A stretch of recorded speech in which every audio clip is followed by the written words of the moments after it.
Hey, everybody, and welcome back to For the Booze. Mentos fresh and full of life. Mentos, the fresh maker.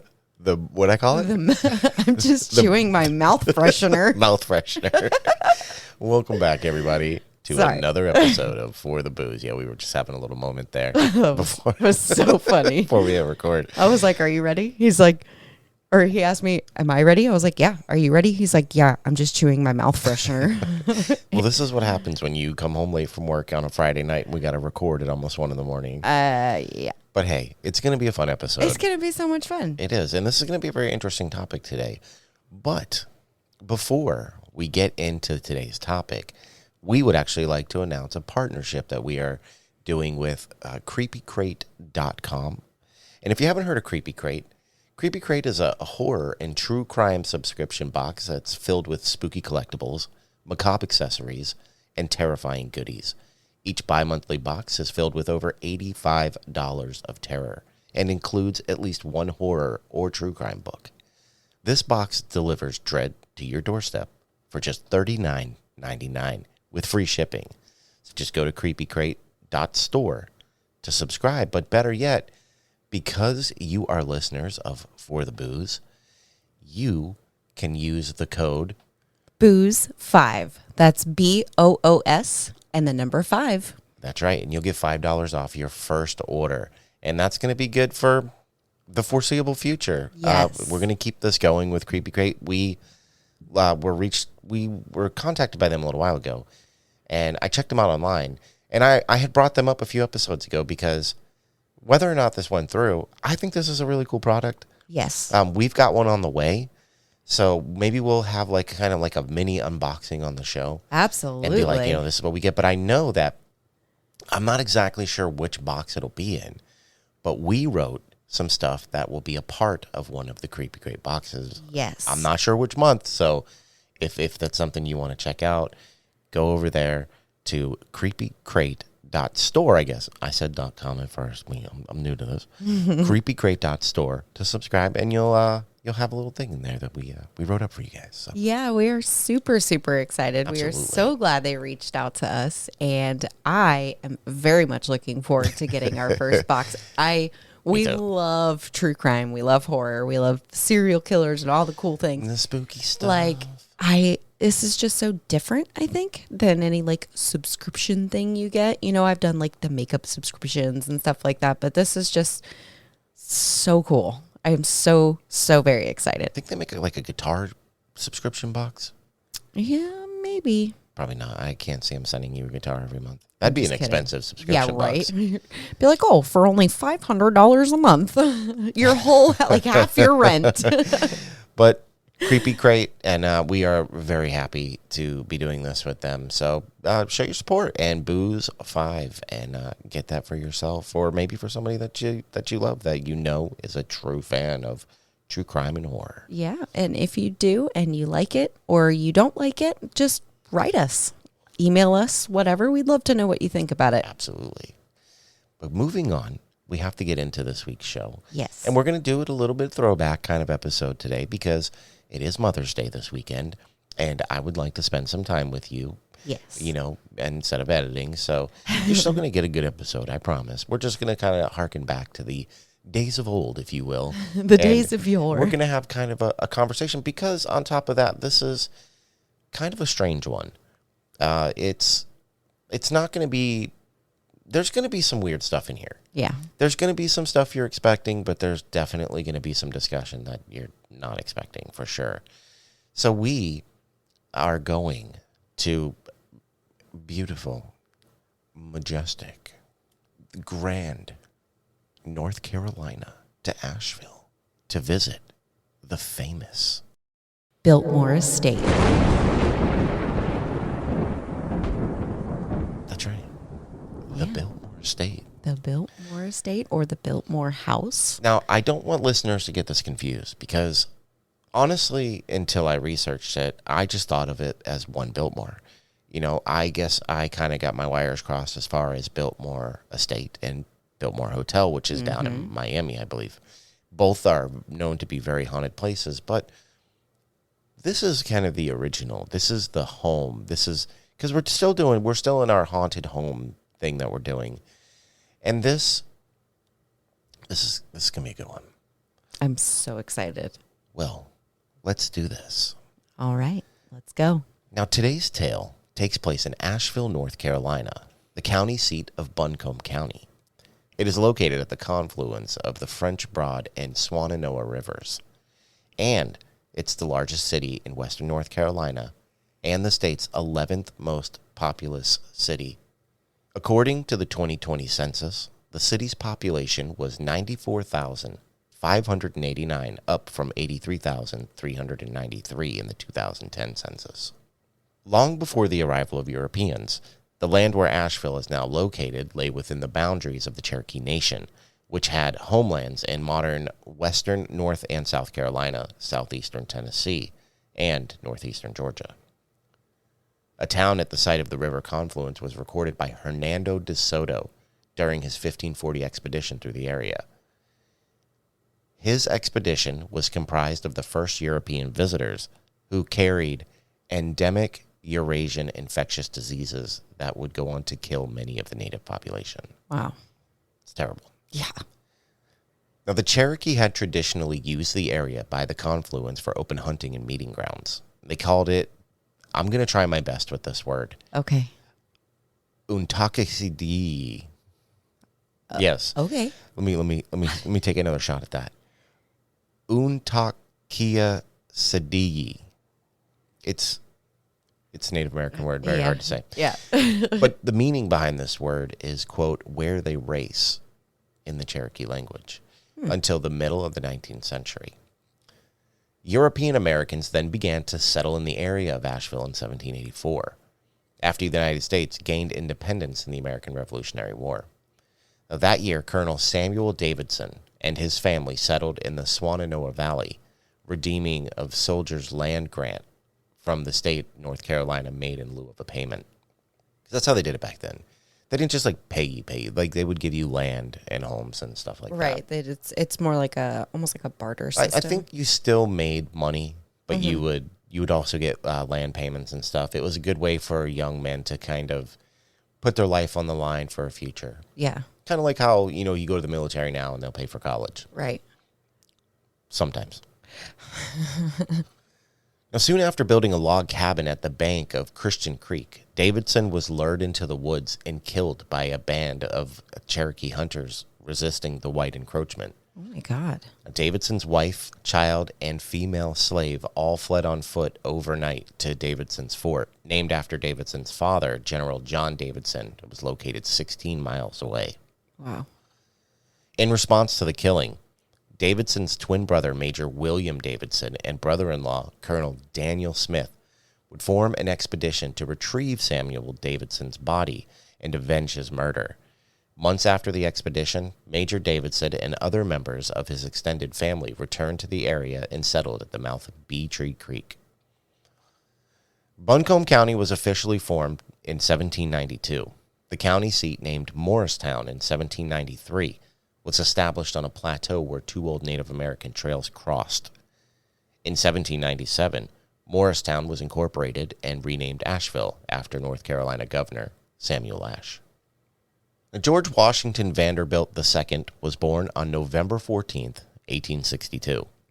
He was the youngest child of William Henry Vanderbilt and Maria Louisa Kissam, though there is no evidence to suggest that he referred to himself using a numerical suffix. Various sources have called him both George Washington Vanderbilt II and III. Now, the Biltmore recognizes him as George W. Vanderbilt III because he had two uncles by that name, the first of whom died at the age of just 4.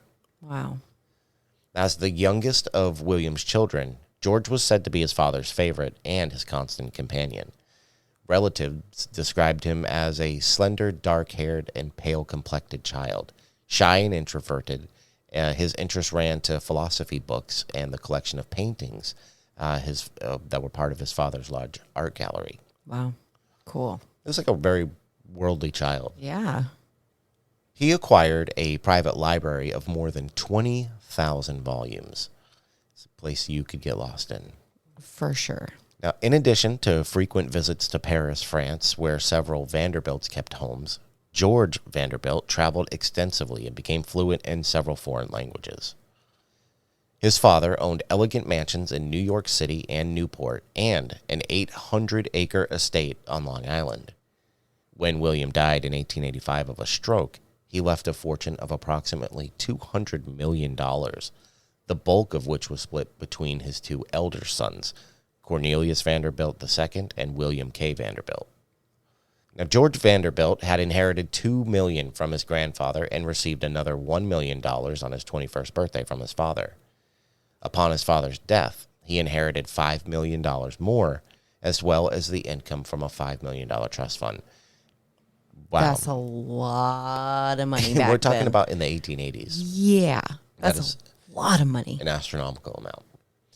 Now, he ran the family farm at Newdorp and Woodland Beach, now the neighborhood of Midland Beach on Staten Island, New York, where he was born. Then lived with his mother in Manhattan until his own townhouse at 9 West 53rd Street was completed in 1887. In the 1880s, at the height of the Gilded Age, George Vanderbilt II began to make regular visits with his mother, Maria Vanderbilt, to the Ashville area. George loved the scenery and decided that, he would build a summer house in the area, which he would come to call his, quote, little mountain escape. His older brothers and sisters had built luxurious summer houses in places such as Newport, Rhode Island, the Gold Coast of Long Island, and Hyde Park in New York. Vanderbilt would name his estate Biltmore, which was a combination of de Bilt, his ancestors' place of origin in the Netherlands, with moor, the Anglo-Saxon term for moor, or an open rolling land. Vanderbilt bought nearly 700 parcels of land, including over 50 farms and at least 5 cemeteries. A portion of the estate was once the community of Shiloh. A spokesperson for the estate said in 2017 that archives show much of the land, quote, was in very poor condition, and many of the farmers and other landowners were pretty glad to sell. Construction began on the house in 1889 in order to facilitate such a large project. A woodworking factory and a brick kiln, which produced 32,000 bricks a day, were built on the property. A 3-mile railroad spur was constructed to bring materials directly to the building site, so they didn't even have to outsource. Right. Everything was there. Everything came in from there.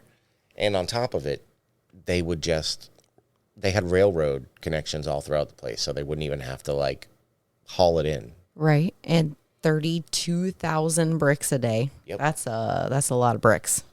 That's impressive. I mean, I wonder how many bricks there are actually in Biltmore Estates. Right. Like just the house itself. Yeah, how many yeah. bricks? Yeah. It is a huge place. Huge. Well, we haven't let it out yet that we did this because you've been there. I know. But I could have just looked at pictures or something. Now, construction on the main house would require the labor of about 1,000 workers and 60 stonemasons. Vanderbilt made extensive trips overseas during construction to purchase decor. He returned to North Carolina with thousands of furnishings for his newly built home, including tapestries, hundreds of carpets, prints, linens, and decorative objects dating from the 15th century all the way to the late 19th century. Wow. You know what that reminds me of? When we did the Seven Sisters then. Remember, and they were bringing in stuff from Bali and all kinds of places from around the world that was really old, because people thought that could have had something to do with the hauntings. But that's what that reminds me of. Oh, for sure. I didn't even think about that, but just bringing stuff from literally everywhere around the world. Well, that's the cool. only reason I thought of that was because, hey, if you go to creepycrate.store and sign up for your new subscription, that's going to be one of the stories that we put in there. So. Oh. Now, among the few American-made items were the more practical oak drop front desks. I don't even know what that is. Rocking chairs, a walnut grand piano, bronze candlesticks, and even a wicker wastebasket. And with that, George Vanderbilt opened his opulent estate on Christmas Eve of 1895 to family and friends from across the country who were encouraged to enjoy leisure and country pursuits. The Gilded Age mansion reportedly cost $5 million, today's equivalent of $180 million to construct. Wow. Now, guests of the estate over the years included novelist Edith Wharton and Henry James, ambassadors Joseph Hodges Choate and Lars Anderson, and even U.S. presidents. George would go on to marry Edith Stuyvesant Dresser in 1898 in Paris, France.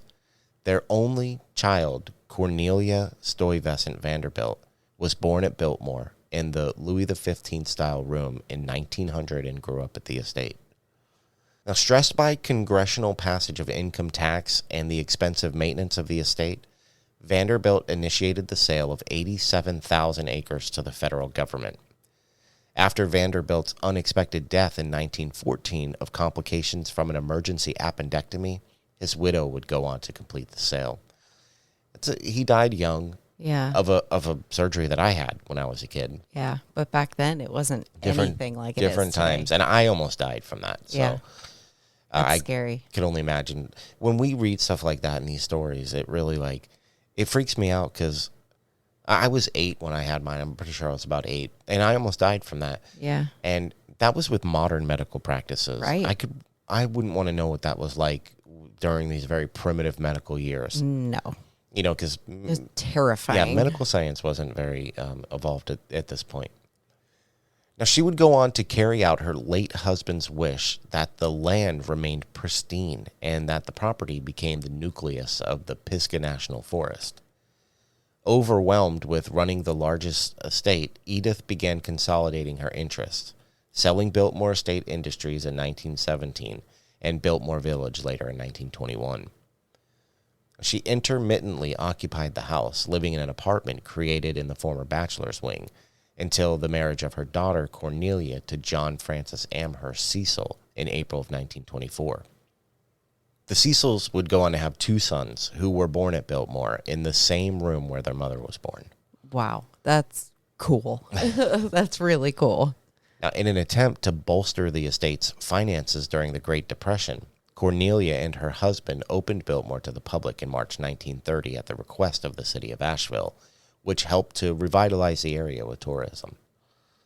Now, Biltmore closed during World War II, and in 1942, 62 paintings and 17 sculptures were moved to the estate by train from the National Gallery of Art in Washington, D.C., to protect them in the event of an attack on the United States. Wow. Now, the music room on the first floor was never finished, so it was used for storage until 1944, when the possibility of an attack became more remote. Among the works stored were the Gilbert Stuart portrait of George Washington and works by Rembrandt, Raphael, and Anthony van Dyck. David Finley, the gallery art director, was a friend of Edith Vanderbilt and had stayed at the estate. Now, the Cecils would later divorce in 1934. Cornelia left the estate and never returned. But John Cecil maintained his residence in the bachelor's wing until his death in 1954. Their eldest son, George Henry Vanderbilt Cecil, occupied rooms in the wing until 1956. At that point, Biltmore ceased to be a family residence and was operated as a historic house museum. So it's been going like that for a long time. That's really, really cool. I think there were kind of like shadows of that in the 20s, you know, when the family started to let little pieces of it go. So I think it was kind of like a long time coming.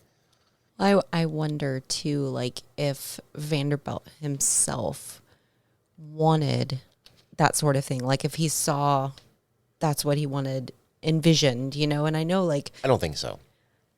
I think it only got sold because the Vanderbilt family is one of the most prominent families in America, right, in American history, as a matter of fact. Mm-hmm. I don't think it would have went down that way had he not died.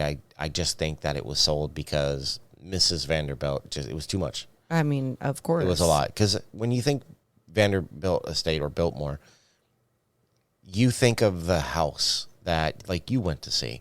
Yeah. And it's not just that. It was much more. It's somewhere, it's right here. I don't want to read it yet. It's a lot of land. Oh, I'm sure. And she sold a crap ton of it. But that was a fraction. That's insane.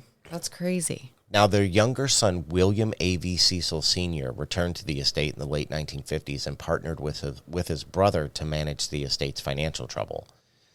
They worked to create the profitable and self-sustaining enterprise that their grandfather had envisioned. William Cecil inherited the estate upon the death of their mother, Cornelia, in 1976. His brother, George Cecil, inherited the more profitable dairy farm, which was spun off as Biltmore Farms. Now, in 1995, while celebrating the 100th anniversary of the estate, William Cecil turned over control of the company to his son, William A.V. Cecil Jr. The 8,000 acres that made up Biltmore Estates. What? 8,000. And only 1.36 acres are within the city limits of Ashville, and the Biltmore House is not part of any municipality. Holy crap, that's a lot of land. I told you. Oh my God. I told you it was a lot. That's crazy. So what they gave up earlier was nothing. Right. It was that's just like, oh, a little blip. It was like a little corner of the yard. Oh, that's so insane. That's so much. Now, the estate was designated a National Historic Landmark in 1963 and remains a major tourist attraction in western North Carolina, with 1.4 million visitors every year. Since the death of William A.V. Cecil in October 2017 and his wife Mimi Cecil in November, their daughter Deanie Pickering has served as board chair and their son Bill Cecil as CEO. The house is assessed at $157.2 million, although due to an agricultural deferment, county property taxes are paid on only $79.1 million. So, wow. The rich get richer. Yeah. Of course. Now, the estate has been used on numerous occasions as a filming location for movies and television shows. These have included The Swan from 1956, Being There, filmed in 1979, The Private Eyes in 1980, Mr. Destiny in 1990, I love that movie, The Last of the Mohicans in 1992, Forrest Gump in 1994, What? Richie Rich, also in 1994, What? My Fellow Americans in 1996, the late, great Robin Williams and Patch Adams in 1998, Oh. the movie Hannibal in 2001, and The Odd Life of Timothy Green later in 2012. Holy crap. Yeah. That's super cool. And of course, there are tales throughout time of hauntings that happen here. Now, it is thought that Edith Vanderbilt herself walks the halls of the home searching for her husband. Names can actually be heard being called. Laughter, glasses clinking, and even party chatter are all reported at the Biltmore. The Biltmore Estate is not only one of the largest private residence museums in America, but it might just be one of the most haunted. Now, for a place that contains not one, but two of the most haunted places, it's a must-see attraction if you ever find yourself in the Asheville area. Now, as the old saying goes, you can't take it with you when you go, but apparently the Biltmore proves that you don't necessarily have to leave it all behind. Wow. So, Biltmore Estate, this is massive. And I've seen pictures. You're going to talk about exactly how big this mansion is. Mm-hmm. We were sitting down yesterday, and you have been here. That's kind of how we ended up doing this, was because you went here. I did. And you busted out all these, like, you have these 20-year-old Biltmore postcards, which, man, those are probably kind of rare, actually, now that I think about it. And it's from 2003, so exactly 20 years ago. Yeah. Yeah, and you were like 25 when you went, so. Oh, my God, stop. No. I was a teenager, okay? No, still a lot, I wish listeners could see your face as you're saying that. But the point of that was when I saw these pictures in the postcard, and I look at, like, you can look at the house, and it's massive. It is. It is huge. But when you hear how many rooms are in this house, looking at it does not give off that. I mean, it is. I can't think of anything that I could think of off the top of my head that's bigger than this. Yeah. It is huge. so big. It's so big. And like when you go for the tour and you're there, you're visiting, you only get to see a tiny little fraction of this place. Well, I'm sure there's a lot of places you can't go into. Oh, yeah. I mean, a lot of the rooms, like, in the postcard pictures. There's like Mr. Vanderbilt's room and the Miss Vanderbilt's room. And like all of those you can go in and look at, but they're all roped off. You can't walk into them. Oh, I'm sure. The library, like you couldn't even, you're not allowed to photograph, especially in the library. You're not allowed to photograph anywhere. I know. You cannot bring a camera outside of a cell phone camera, and you are not allowed to video record at all. I know. It's so crazy. And a fun fact about I'm going to leave that because I think you'll be talking about that. Okay. But there's a lot of weirdness that goes on here, and I'm going to pre-warn listeners that probably closer to the end, we are going to touch on something that I kind of went down a deep rabbit hole today with our friend Rick from Maximum Oddities. We were talking about it. And there was something that supposedly happened here, that there are actual affidavits, like court records of somebody stating. But there was a lot of terminology used within this that makes me kind of do the eye roll. But then there's other stuff that kind of makes it feel real. But we'll talk about it. It's not added in here because I can't put something in if I don't know it's true. I'm not saying that we're always perfect and every story we write is 100% accurate, but we do our absolute best. Yes. And if I know something has the potential to not be true, I'm not going to put it in. But we will touch on it, but I just wanted to give everybody a fair warning that it is going to be potentially upsetting for some people, but we will hit that again when we get there. And that's the history behind it, like we always do. So cool. And I think we should hear what you have to say because this is your location. I should have made you read this whole thing. I don't know if I'm awake enough for that. What? I'm pretty sleepy. No. But I really enjoyed that. It like brought me back to a vacation that I took like with my family. And I don't know, this place was just incredible. Oh, it looks awesome. When I went, and it just holds this like special place in my heart. When you brought it up, I was like, the one in Ashville, North Carolina. Like, yes, the only one. It was so crazy. I don't know. It was just this like whole clash collaboration that happened all at one time. And I don't know, just brings back so many good memories. Because we didn't even know what we were going to do this week. Right. And I don't even know what made me think of it. I think I was just looking on the internet. I think you were and something looking came up like places. Yeah. And I was like, oh, Biltmore. And that's when you were like, Biltmore in Asheville? It was just so cool. This place holds such good memories for me. Well, we're so excited. Let's go ahead and we're going to give you your opportunity to talk about the stuff that you have. But we're going to have to do it after an ad break. So, we'll be right back.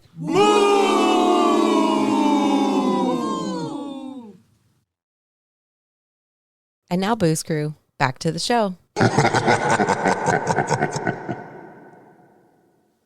The Biltmore Estate is an estate that exudes majesty and grandeur. It is a place where many from outside of Asheville tend to flock to whenever they are in the mountains in North Carolina City. The architecture is awe-inspiring. The grounds are vast, and the hauntings are allegedly quite common. George Vanderbilt first visited Asheville in 1888, but it took literally no time for him to fall in love with the area. By 1889, he had already put a community of craftsmen to work to create the 250-room mansion, which after 6 years would finally be completed. Supposedly, after Vanderbilt died in 1914, his wife, Edith Vanderbilt, was so convinced that she could speak to George's spirit that she sat in front of the library's fireplace, one of 65 fireplaces in the mansion, and did just that. You better talk to me when I'm dead. Duh. I want people to think you're crazy. When you I go don't to know about all that, when you go to Publix, I want you to ask my dead body if I want a pub sub. Before George passed away, he and Edith almost boarded the Titanic. They had booked tickets for the ship, but they canceled after a friend had talked them out of it. Visitors to the estate today swear that you can hear both of their voices conversing with each other in the library. In a seemingly random twist, a phantom orange cat without a head has been seen dashing through the gardens and across Bass Pond. There's a lot of accounts of that. Ew. There's not a lot to the story outside of just being a headless cat, but there's a lot of it. Wow. That's creepy. I want to know the backstory to that. Why is there a headless cat? It's creepy. I don't like that. Like, was that like a young Biltmore prank? Right. Cut the cats? I don't know. I don't know. Stop. While the estate sees many visitors every year, there are probably no shortage of ghost stories that can be told about the Biltmore Estate. Many past visitors and even staff members have told stories of hearing a voice whispering the name George repeatedly in the hallways. It is believed that the spirit of Edith Vanderbilt herself is wandering the halls and possibly searching for her husband, who is also believed to be another spirit that is reported to also live in the mansion. To ask him what kind of pub sub he wants. At night, some of the people working the grounds have heard sounds of laughter, glasses clinking, and party-like chatter. The only problem is that no one is throwing a party. Most of the visitors have reported seeing spirits going up or down the stairs. Sounds of footsteps have also been heard on multiple occasions. There have also been reports of strange smells, cold spots, and eerie feelings when visitors would go up or down the stairs. To add to the strange factor, there are a number of headless mannequins that are stored in one of the 200 rooms of the house. The mannequins were dressed in clothing dated specifically back to the early 20th century. Bro, I hate to keep bringing it back to old episodes we've done, but all I can think of is Herb Baumeister. Yeah. Remember the mannequins that he kept in his pool room when he would bring his victims? I sure do. There's a lot of weird ties back to this house. Man. Ugh. You didn't see any of those mannequins? No. There's lots of pictures of them.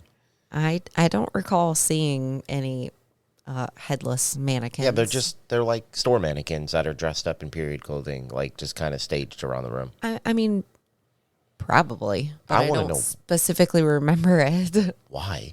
Like, why not have full mannequins? Why are they headless? Right. Like, have, like, the headdresses, like, that they used to wear back then. Like, include everything, you know? I think you're thinking more flapper style, though. No, I'm thinking, like, powdered wigs. I think we're a little past the Victorian era. I know what you're saying, though, but they could have just had the heads on them. Yeah. Because if you think there's ghosts in there and you turn a corner real quick or something, and there's a headless mannequin there, I feel like that would give you the creeps. Or if you're used to seeing a headless mannequin and then you turn a corner and there's one with a head on it, you're like, I'm sure it's happened. You know, like creepy. As for George Washington Vanderbilt himself, his spirit has been seen all over the place. But if you are hunting for the apparition of George and seem to be running out of options, he's probably in his beloved study, surrounded by his library books. There are also other haunted spots that can be found on the property. The old forestry compound that once was the Biltmore Forestry School was the site of a sex worker's murder. The spirit of the woman, along with a few others who were executed by hanging inside the old building, is said to be haunting the halls of the old compound. However, they have never been sighted anywhere beyond that part of the property. One of the most common haunted areas that guests talk about is the pool room. The Biltmore Estate pool is a 70,000-gallon swimming pool. Yes, please. Yeah, right. That had a heating system and underwater lights, which was ahead of its time. It even had ropes along the edges to help people who were in danger. However, the pool didn't have a filtration system, so the water had to be drained and refilled every few days. And when you are a multi-millionaire in 1900, you can do that kind of stuff. That's a lot of water. I'm curious. Every couple days. How many gallons is a regular pool? Because I saw pictures of this thing, and this pool looks weird. It's incredibly deep. Yes, I saw the pool. Oh, good. I did. I saw the pool. It is like, it's not as like wide as you're thinking, like as long, like an Olympic long swimming pool. Yeah. It is like depth. Oh, it's Lots super deep. of depth. And like it's crazy. it's also going to be the site of our very disgusting tale. Oh, Yeah. cool. Which would give credence to why people feel weird when they go in there. Yeah. Oh, interesting. No, say words. Don't say interesting. It's disgusting. Yeah. Most guests who enter the pool room get an eerie feeling. Guests have claimed to feel nauseous or anxious when entering the room and were only able to catch their breath after walking away from the pool. Some claim it's just the shape of the room and how voices echo, but others believe it's haunted. Some people reported hearing the sound of water splashing, even though the pool is empty.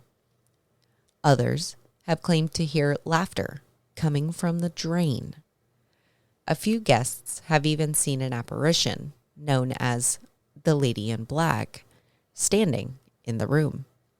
It's possible that these encounters are related to a Biltmore Estate pool death. There are rumors that a child who was a friend of the Vanderbilt family drowned during a pool party and continues to haunt the room. However, there are no documents proving this death, and the Biltmore Estate employees denied this event ever took place. There's also a story that 2 boys were killed at the gate of the Biltmore Estate.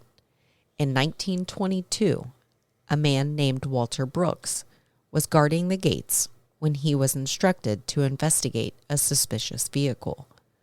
There were 5 young men in the car, and they said they were going to take the place. While it's unclear exactly what they meant, Walter Brooks saw that as a threat. He ended up killing 2 and injuring 1 while the other 2 escaped. Brooks was later charged for killing the boys, but he insists he was just reacting to a threat. He was also punished for being armed during his trial. Now, this really did happen.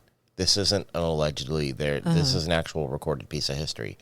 There were 5. It says boys, but they were in their early 20s. Oh, okay. And I read kind of conflicting things, but I'm going to land on the one that sounds most likely. And I think it had to do with something like one of the Vanderbilts killed one of their dogs or something, and they all got pretty mad and went over there one night, and they said we're gonna take the place, and the guard didn't know what to do, so he shot them.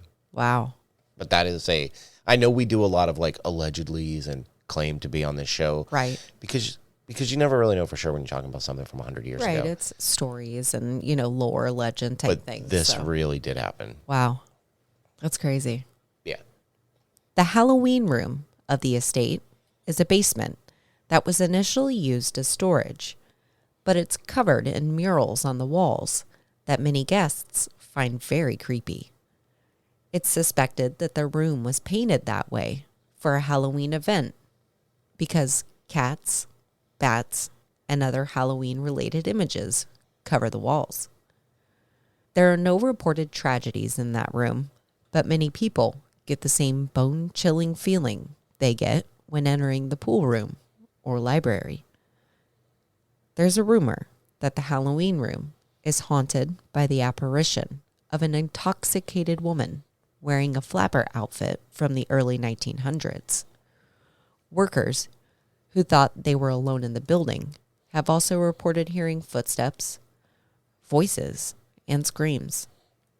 There are often accounts of people who tell of the smell of a fresh cigar burning, with the pungent smoke billowing off the end. But the Biltmore is a smoke-free environment. Others report the sense of being followed or watched. Clearly, this is something that a servant would do in an attempt to be attentive to any family member or guest. So perhaps a servant or two still linger, watching over the estate and her guests. Hopefully, they're happy servants. Yeah, hopefully. I don't think there were too many. It is important to note that throughout the research that we did, we have found claims of Ashville being a sort of satanic or pagan Mecca. One major claim that we came across was something called the ritual of blasphemy, which involved ritualistic torture of a 12-year-old boys in the elite society of Ashville. We won't get into details, but if you would like to read for yourself, there is one article online that we did find simply titled The Ritual of Blasphemy. Fair warning, things that are said in that article are very upsetting, far beyond anything we ever read on the show, and have decided to exclude that. For now. I'm going to read some of it. I'm not going to get into like the bad details, but I'm going to read some of it. Okay. I'm scared. Another well-known fact about Biltmore Estate is that they will not claim in any way that the property is haunted. As a matter of fact, if you ask employees at Biltmore if the place is haunted, they have been instructed to not talk about it, as they do not want to be tied to anything having to do with the paranormal activity. Wessie Nessie on r/Ashville writes, quote, "They are super serious about shutting any ghost stories down. They don't want it as part of their brand, and employees that work closely to or in the estate itself are specifically told not to circulate any creepy stories they hear." Along with that, on Reddit were a few personal stories that we found. But full disclosure, these were really the only personal experiences we could find on the internet. Username Fox Trousers writes, quote, I worked in the outlets a few years immediately after they renovated the ice cream parlor and had weird stuff happen for a while. The people who worked in the cafe next door had a lot of stories too, feeling like they were being watched, things moving. Most of what I experienced were hearing voices and the napkin trays being knocked on the ground. Even had one get thrown halfway across the parlor when I was talking about the minor activity we had. Username Hotspot Security Guard writes, quote, So my mom and uncle used to work there as cleaners. My mom never had any issues, but my uncle said he would see some creepy stuff sometimes. He told my mom that once he was cleaning at night around 3 a.m. and there was a Coke bottle on the table that randomly fell over and started spinning in circles very fast. There were no windows open or any reason for it to do that. There were other things that happened which made him quit, but I don't remember. This was like 10 years ago. And username Foreign Cat 2278 writes, quote, Hands down, the Biltmore Estate gave me, and even a decade later, still gives me an extreme eerie vibe. I simply cannot describe it and will not ever forget that feeling. It sticks with me. I feel there has been a lot of sadness, torture, loneliness, anguish, hunger, and death. I felt the worst of it where the large empty pool is on one side of the lower levels. It's such a beautiful place. However, when I felt that rush of horror on my first visit, it took my breath away. Another fact about Biltmore Estate, but not necessarily paranormal, are the hidden passages throughout the home. With 35 bedrooms, 43 bathrooms, 65 fireplaces, and nearly 180,000 square feet, The Biltmore Estate has plenty of places to hide.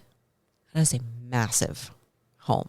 This is just a summer home. Massive home. This is was so this is crazy. just somebody's extra getaway. 35 bedrooms, 43 bathrooms, 65 fireplaces. You had me at 43 bathrooms. Yeah, right. No more waiting. Man, that's so crazy. The home was designed with several concealed doors, hidden passageways, and secret rooms, which blend in seamlessly with the decor, so that they are not even noticeable to the untrained eye. In the late 19th century, these behind-the-scenes spaces were used to provide the Vanderbilts and their guests with some added privacy, or to conceal the movement of servants moving in and out of the mansion's common spaces. In the breakfast room, the mansion's informal dining room, there is a camouflaged door hidden in the wall behind the table.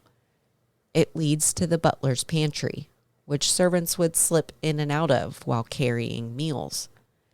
They say you can just make out the door frame behind the 2 Renoir paintings that hang on the wall. There's also a balcony that wraps around the second story of the library, and on it are 2 doors to the hidden hall. The library also hides a tiny room known as the den. The easily missed door is obscured by a carving of St. Peter, the martyr.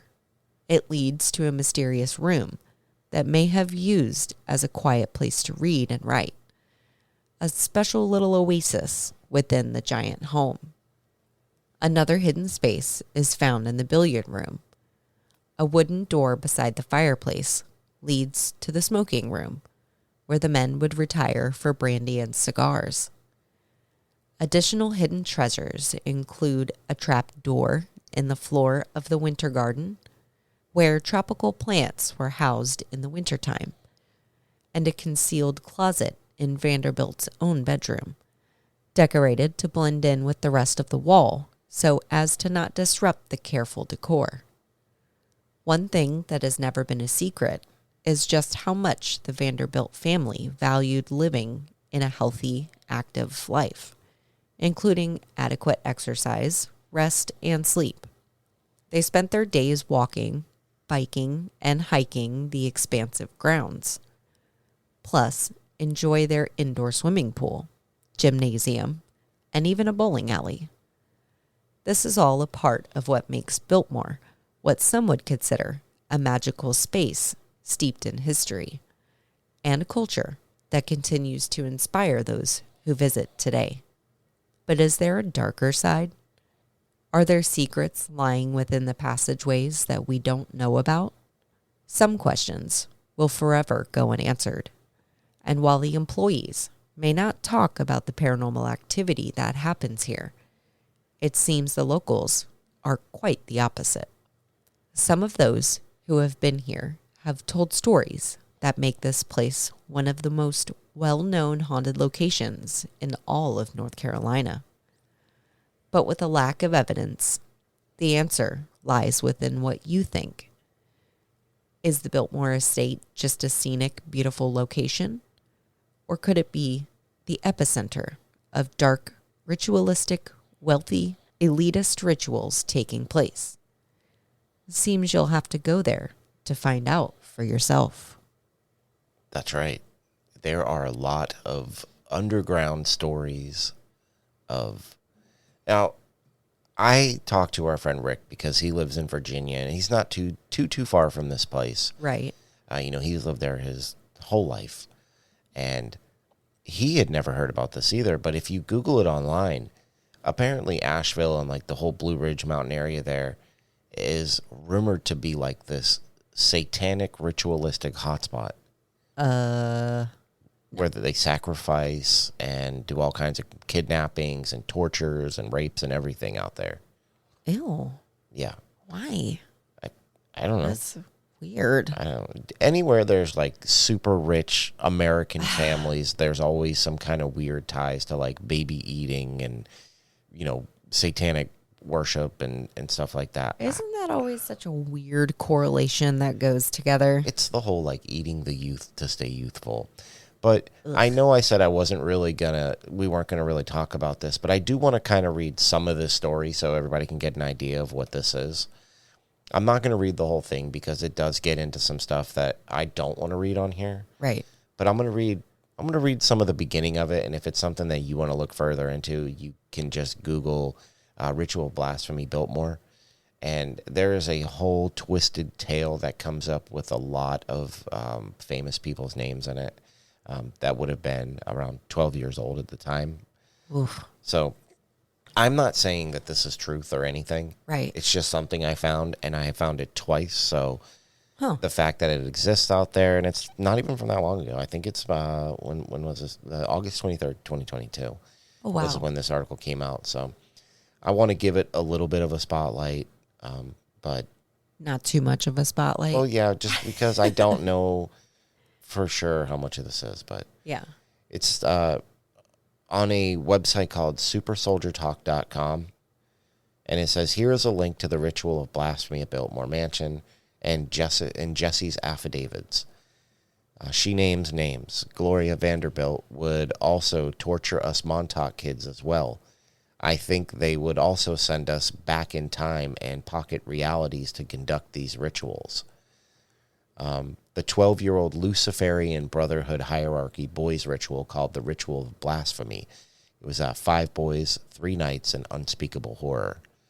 Location was the Biltmore Estate in Ashville, North Carolina. Information from this post is taken from the Summer Solstice Twitter puzzle of January 2021 and the affidavit released yesterday, August 18th, 2022. Text of and a link to the released portion of the affidavit is at the bottom of this post. So the details of this ritual are grotesque, and if you aren't feeling up to it, you might not want to continue reading too far down. Trigger warning for more stuff than I can count: cannibalism, rape, ritual sodomy, ritual murder, drugging for psychosis, and torture. Oh my God. Now, the first night of the ritual, the boys are seduced by girls in the woods. The, quote, virgin boys are released into the wooded areas to wander, and the girls are released to walk through the forest acting like sirens or fairy creatures to seduce as many virgin boys aged 12 as she can. This ritual has been previously described as the, quote, 12-year-old ritual and the summer solstice ritual. Now, that's as far as I'm going to go, because the stuff in here is pretty disturbing. But it names Christina Applegate, Corey Feldman, and Corey Haim. It also has Anderson Cooper from television. It's got, who are these guys again? Cardinal Archbishop Timothy M. Dolan, Archbishop John L. May, and Archbishop Thomas Brady. It has Bill and Hillary Clinton, Dick, Lynn, and Liz Cheney, James Danforth, Dan, and Marilyn Quayle, former Vice President Mike and Karen Pence, John and Teresa Heinz Kerry, Muammar Gaddafi, Oliver Stone, Jimmy Savile, the John Cecil from the Cecil family, the Vanderbilts, William Cohen, former U.S. Senator Robert Byrd, who had a former sex slave handler of Kathy O'Brien, and John Brennan. That's a lot of names. Wow. Now, again, that's a list. It's an interesting read, but it's a very disturbing read. So if you can find it, check it out. But again, I don't know if this is true. Right. I don't, because there are some wordings in there that just seem very out there. I don't know. I came across it and I went down a rabbit hole with it, and that's kind of what took me into I found a bunch of stuff about how Asheville is like this satanic center. Yeah. So, I mean, we travel across the country doing locations and things, and we come across that a lot, actually. Yeah, sometimes, yeah. Yeah. But the thing about it is that all this takes place in the pool. Wow. the ropes on the side of the pool, while they might look like they're there for people who are drowning, it's actually where they would tie these boys up. No way. Yeah. Ew. Yeah, but you also got to remember, too, if there's ever been a movie shot there that has gory, bloody in it, and then there's photos that exist, it's going to be hard to say, well, what if it wasn't just a behind-the-scenes Right. shot of a movie? Right. There's a lot of what-ifs involved in this. But if you're interested in it, you can find it. It's pretty crazy. It's got ties to, like, Bohemian Grove and stuff like that. So just to let you know, I'm not really much of a conspiracy theorist, but it was something very interesting that I found. But we're going to move on through this now. And the Biltmore Estate. Now, there's not a lot of stories online, but it's also because the employees there are told to shut it down. They're not allowed to talk about it, but it is still labeled as one of the most haunted places, not just in North Carolina, but in the country. Yeah. I really wish they would at least maybe let people in for investigation. Yeah, that would be nice. Maybe just a few But here they and won't. there, They you know, won't because sprinkled in. they don't want that to be part of their image. I get it to an extent. This is one of the richest families ever. Yeah, So, I know. it's I don't know. I just want to know the more paranormal. I know. I was really hoping I could find something. I mean, we'll do the Biltmore Hotel eventually, and that place is loaded with stuff. Yeah. Oh, yeah. I don't know. I think it's an interesting take on a place because we rarely come across places that just no one's allowed to speak about it. No one's allowed to even take pictures inside, which I get. The only other one I know of that we did was Raynham Hall, Yeah. where there just wasn't much about it. Yeah, but even like we have places on a list, that we have listed and to do shows on and stuff, and we'll start to look stuff up and can't find anything. Yeah. So it's crazy. But then you wonder, like, how do they get this name of being like one of the most haunted places in the world? Right. So, I mean, that's as far as we can go with it. Mm-hmm. So, I have to do this thing now where I got to ask you a question. And that... Is it real? Dang, dude, he cut me off. And that question is, do you think it's real? Do you think Biltmore Estate in Ashville, North Carolina is real? And take your little blonde heart out of it just because you went there and have fond memories of going. And think about all the things we talked about it. And do you think something's happening here? I do think something's happening here. I think whether it be the family or the tribe before it or just the many things that add up and have happened on even just the land, let alone in the house, they can absolutely fuel the fire for some paranormal happenings. I would love to know more. I would love to be able to find out how much there is. Unfortunately, I didn't have any creepy, weird feelings, unfortunately, while I was there, or any that I can remember. It was 20 years ago. Well, too bad it wasn't raining, because there's a lot of stories about on rainy days the activity in the library would pick up, because I guess when George Vanderbilt was alive, when bad storms would come through, he would like hide in the library and read. So now every time there's a interesting. bad storm, people say that's when the activity kicks up. Interesting. And they say that storms do that anyway. Yeah, the electrical charge. Yeah, the charge in the atmosphere and stuff. So yes, I do think this place is haunted. Well, What about you? I absolutely I do. I think something's happening there. Mm-hmm. And I've come across this before. The thing for me that really sells it for me is the fact that they don't want you to even talk about it. Right. They want no association with it, which means if people are having real experiences there and they're still not willing to talk about it, I don't know. It's because a lot of people will jump on this paranormal train of like, this will get people in and Yeah. it'll bring people in the door. And, they don't even want that. Yeah.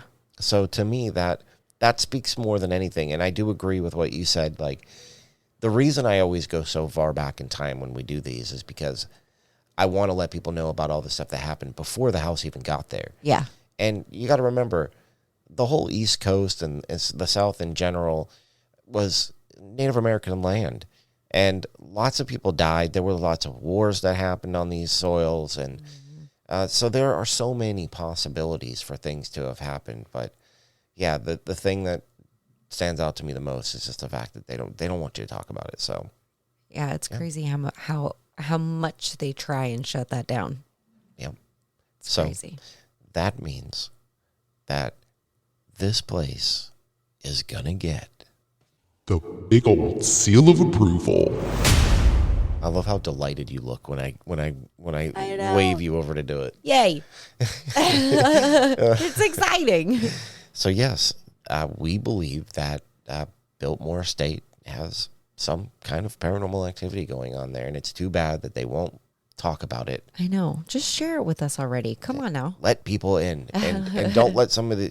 I want specific people in there. I don't want some of these YouTube people in there to be like, Biltmore Estate. I said, I don't know, the number 12 at 3 a.m. I hate those videos. Oh God, I hate those videos.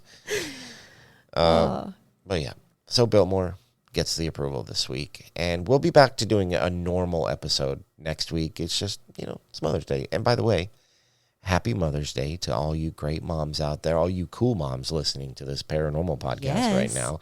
And if my mom's listening, happy Mother's Day, Mom. And if your mom, and your mom doesn't listen, but happy Mother's Day to you too. Yeah, and she's on a cruise overseas for like 3 weeks. I know. So happy Mother's But Day happy to all Mother's you guys. Day. Yes. To all the moms, the stepmoms, the fur moms, all of you moms out there. Maybe they're self-conscious about being hairy. You don't have to call them fur moms. The ones who have the fur babies. Yes, happy Mother's Day to everybody out there, and we'll be back and don't forget to check out Creepy Crates. Creepy Crates. I want to know what you guys get in yours. So, like, if you do get it, like, take a picture of what you got and send it over. But this is where we're going to end this one, and now I got to go figure out what we're going to do next week. But where can they find us? They can find us on Instagram at forthebooze_podcast and on Facebook at forthebooze. You can find us on Twitter at forthebooze, and of course over on YouTube at forthebooze. And if you have any listener suggestions or would like to talk to us, or hey, if you have a story, you know what? Mother's Day has me all thrown off, so we're going to have to continue the part 2 and 3 of the other story next week. No. Yeah. Well, we were kind of off because of Mother's Day, and I'd like to. And the fact that I didn't get home till almost 1 o'clock in the morning. Not only that, but like I kind of knew we were going to kind of do a throwback episode, and just kind of have a discussion. Yeah. And I want to really put the time into to edit the story and make it, very theatrical. So, yes, and listener stories, send them in. And don't forget, BOOS5 at Creepy Crate. Get some money off your first order, and you can become a creepy crater like the rest of us. Yay. So, and don't forget to rate and review. Yes. It really helps the show. 5 stars anywhere you listen, but iTunes seems to help the most. Yes. Yes. Apple Podcast. Oh, yeah. iTunes hasn't been a thing in. Oh my God. I just totally aged myself. Actually, I don't know if iTunes is still. I don't think it is. I don't know. But I'm tired. Welcome. I think we're gonna go. Do you need to go lay down with your iPod Touch and your Razor? Yeah. I loved my Razor phone. Nobody cares right now. Oh my gosh. Okay. Well, we're gonna go to bed because we have to be up in like 5 hours. So thank you everybody so much for listening. And we will Catch you on the next one. see you in the next one. Bye.